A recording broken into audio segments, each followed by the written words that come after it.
While only a fraction of books for kids are by or about people of color, there has been some progress. Children's books written by authors of color increased 3% in 2020, while books about diverse characters or subjects grew about 1%. One creator is part of that trend. Vashti Harrison has made it her mission to teach children about the Black leaders and dreamers who made history. We visited her in Brooklyn to see her process and her creations. Something will just come to me out of the blue. Author and illustrator Vashti Harrison has quite a vivid imagination. I often start with a kid or just a face shape, and then I wonder, well, what is interesting to me right now? That right now depends on which point in time over the last decade you've caught her in. Look at this. Her resume crosses the spectrum of the visual arts. I think of myself as a multimedia artist, so I like to approach stories and storytelling from as many different perspectives as possible, because I'm a firm believer that not every story needs to be told in a single medium. She's moved seamlessly between film and children's literature, creating characters and stories that break the mold, including Hair Love, written by Matthew Cherry. That story put her on the map. I think people were hungry to see a story like that, celebrated in that way. It's a really simple story. It's about a relationship between a father and a daughter doing something as everyday as doing your hair. Hair Love became a film and won an Oscar for Best Animated Film Short in 2020. I think that's really unique and special to highlight these moments. Her luxuriant style of color and form give young readers time and texture to lose themselves in. So when did that spark of creativity start with you? I think I've always been driven to make art and tell stories. As a young person, I used to draw a lot. I would sit in front of the TV and copy my favorite cartoon characters. And as I got a little bit older, I would flip through fashion magazines and copy outfits and hairstyles. I realized that I could start expressing myself and telling my own stories. But that spark, I think, has always been there. Did you see yourself represented in those pages? I think as a young person, I found different ways to connect to different characters, but I don't think I ever saw too many characters that looked exactly like me. In 2017, a mission to celebrate African American women during Black History Month evolved into the best-selling children's book, Little Leaders. You know, when Carter G. Woodson founded Negro History Week in 1926,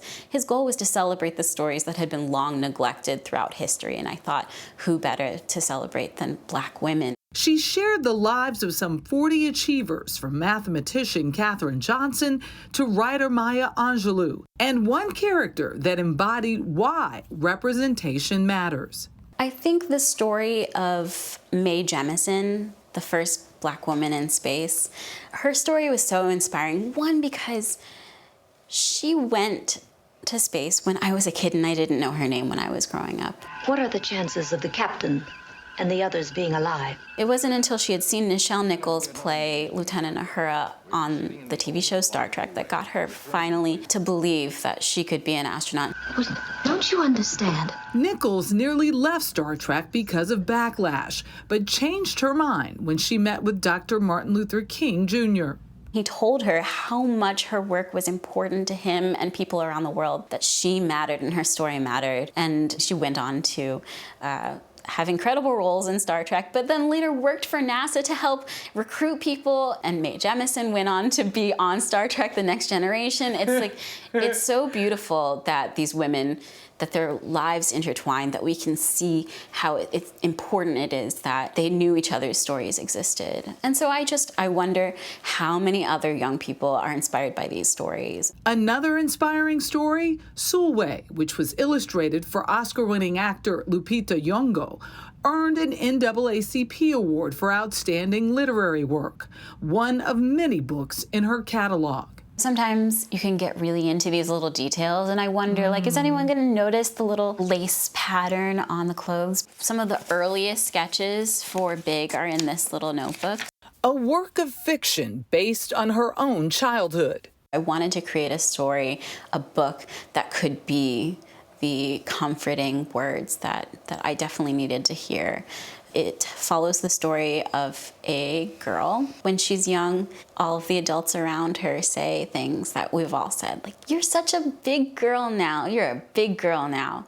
And big is good until a certain point comes and somehow big isn't good anymore. I'm so curious, is it in posture or is it in some more ethereal way that you're showcasing what that I'll say feeling? Is that the character grows bigger and bigger as her anxiety and her insecurity grows bigger and bigger. Stories Harrison hopes young readers can find comfort in. Do you see your books making an impact on the next generation? I think I can think of my work in abstract terms and knowing that this is important, that it's going to reach people because I know how books affected me. But when I get to go out to schools and chat with young people, it feels really special for me when they pick up a book. When they pick up one of my books, they've never seen it before, and they say, that one's me, or that one looks like me. That makes a huge difference, because I remember that feeling. Harrison wants to work more on animated feature films and television.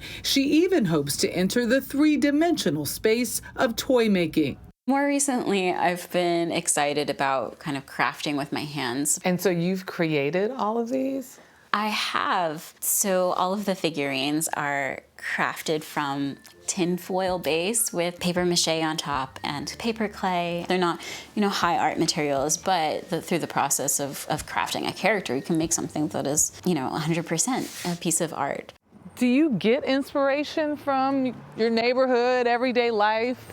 Absolutely. And she adds, there's no cap to her creativity. I have lots of ideas, so I'm never nervous about what I have coming up, but I feel really fortunate to be in this position, to be able to take the time to say, what do I want to work on today? It feels incredible, and maybe everything that I ever wanted as an artist.